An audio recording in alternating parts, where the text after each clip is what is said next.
काय म्हणताय? घर घ्यायचंय? हो, तसा विचार सुरू केलायत का? पण ज्यांच्याकडे खूप पैसा आहे, लाखो रुपये आहेत आणि ते बुडले तरी चालतील, असं ज्यांचे विचार असतील त्यांनी हा व्हिडिओ इथेच बघायचं बंद केलं, सोडून गेले तरी चालेल. पण जे कष्टकरी आहेत, तुमच्या आमच्यासारखे आहेत आणि ज्यांनी पै-पै करून पैसा जमवलाय आणि त्यांचं एक स्वप्न आहे, की त्यांना घर घ्यायचं आहे आणि तरी देखील त्यांना असं वाटतं, की आपली फसवणूक होऊ नये. कोणत्याही प्रकारे आपला पैसा योग्य ठिकाणी लागला पाहिजे. त्यांनी हा व्हिडिओ जो आहे तो शेवटपर्यंत बघा. आपल्या नातेवाईकांकडे, आपल्या मित्रमंडळींकडे फॉरवर्ड देखील करा. कारण हा विषयच तसा मी आज घेऊन आलेलो आहे. घर हा प्रत्येकाच्या आवडीचा विषय, त्याचबरोबर अत्यावश्यक विषय, अन्न, वस्त्र, निवारा यापैकी निवारा म्हणजे आपलं घर. ज्याचं स्वप्न आपण अनेक वर्ष बघतो. आपलं शिक्षण पूर्ण होतं. त्याच्यानंतर आपण शहरामध्ये येतो. आपण नोकरी करायला सुरुवात करतो. त्याचबरोबर आपलं लग्न देखील होतं. आपल्याला मुलं-बाळं देखील होतात. हे सगळं करत असताना आपण एका स्वप्नाची मात्र आतुरतेने वाट बघत बसतो. ते म्हणजे आपलं हक्काचं, आपलं स्वतःचं, जिव्हाळ्याचं घर व्हावं आणि याच्यासाठी आपण शोध सुरू केलेला असतो. आपण अनेक वर्तमानपत्रांमध्ये, अनेक ठिकाणी आपण जाहिराती बघतो आणि त्या जाहिरातींमध्ये असलेल्या प्रलोभनाला बघून किंवा भाळून आपण शेवटी त्या विकासकाच्या ऑफिसमध्ये जातो. ऑफिसमध्ये गेल्यानंतर आपलं जोरदार वेलकम होतं. तिथे गेल्यानंतर आपलं वेलकम करण्यासाठी रिसेप्शनिस्ट नावाची एक सुंदर युवती तिथे बसलेली असते. ती तुमचं वेलकम करते. आपल्याला शानदार अशा मऊ-मऊ सोफ्यावरती बसायला दिलं जातं.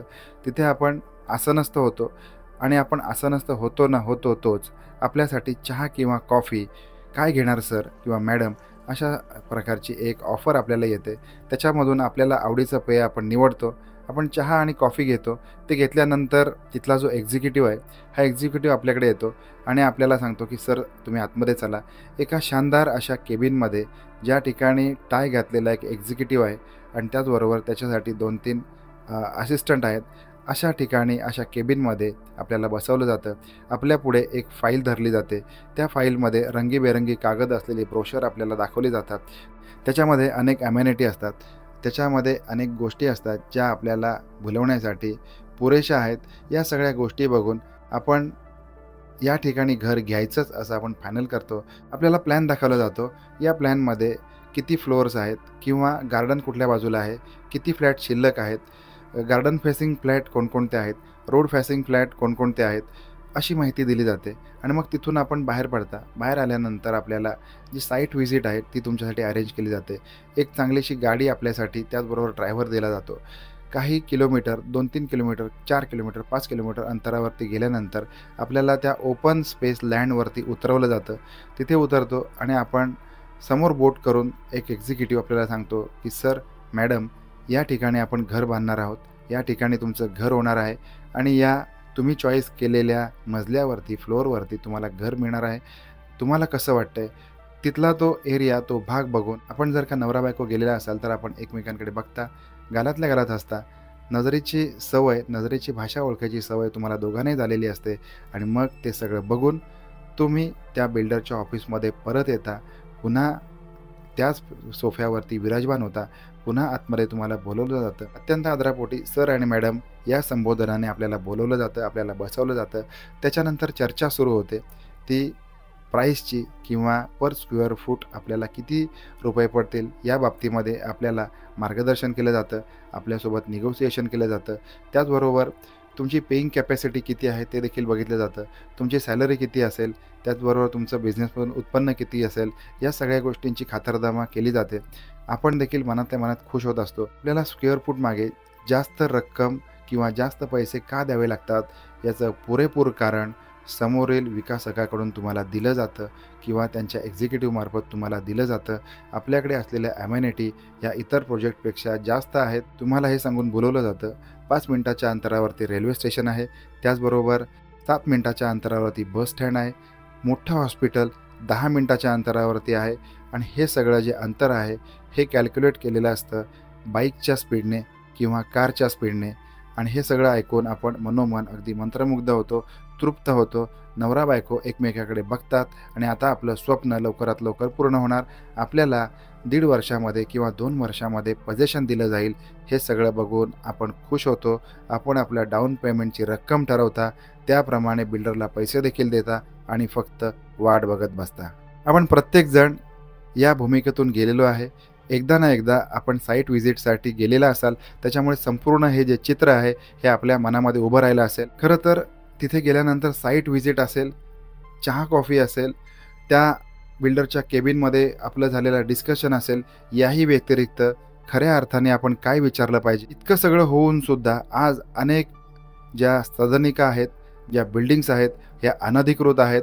समोर अनेक वेळेला ज्या आपल्या समोर कागदपत्र येतात, ही कागदपत्र आपल्याला दिसायला जरी बरोबर वाटत असली तरी देखील अनेक विकासकांच्या बाबतीमध्ये ही जी कागदपत्रं असतात ही फसवी असतात. पूर्णपणे नकली कागदपत्रं आपल्याला दाखवलेली असतात. त्याचबरोबर बँकेच्या अधिकाऱ्यांपर्यंत देखील ही नकली कागदपत्रं पोचवून आपल्या लोनच्या फायली तयार केलेल्या असतात. तर ज्या वेळेला तुम्ही विकासकाच्या ऑफिसमध्ये जाणार, आपलं घर घ्यायला जाणार, आपल्या हक्काचा, आपल्या कष्टाचा, आपल्या घामाचा पैसा द्यायला जाणार, त्यावेळेला मात्र एक प्रश्न आवर्जून विचारा की तुमचा FSI किती आहे. आता हा जर का प्रश्न तुम्ही विचारलात आणि जर का समोरचा विकासक हा उत्कृष्ट असेल, वाजवी काम करणारा असेल, तर मात्र त्याचं उत्तर परफेक्ट असेल. FSI म्हणजे काय हे आपण थोडक्यात समजून घेऊया. कारण FSI जर आपल्यालाच माहिती असेल तर आपण समोरच्याला हा प्रश्न विचारू शकतो आणि त्याचं उत्तर बरोबर आहे की नाही हे देखील आपण पडताळणी करून घेऊ शकतो. FSIचा अर्थ आहे फ्लोअर स्पेस इंडेक्स. काही ठिकाणी याला FAR म्हणजे फार असंही म्हणतात, फ्लोअर एरिया रेशो. आता या दोन्हींचा अर्थ एकच आहे.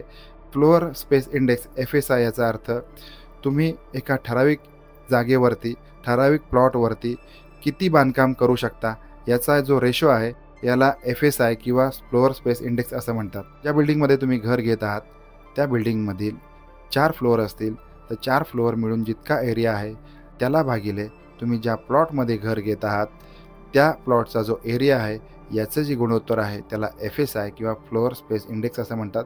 समजा तुम्ही 1000 स्क्वेअर फूट असलेल्या जागेमध्ये घर घेत आहात आणि जर का त्या जागेचा FSI 2 असेल, याचा अर्थ त्या जागेमध्ये 2000 स्क्वेअर फूट इतकं बांधकाम केलं जाऊ शकतं. बऱ्याच ठिकाणी याच्या बाबतीमध्ये गल्लत केली जाते. FSI हा वाढीव घेतलेला असतो. समजा त्या जागेमध्ये 1चा FSI असेल तर 1.5 किंवा 2चा FSI कंझ्युम केलेला असतो आणि तिथेच आपल्या फसवणुकीची खऱ्या अर्थाने सुरुवात होते.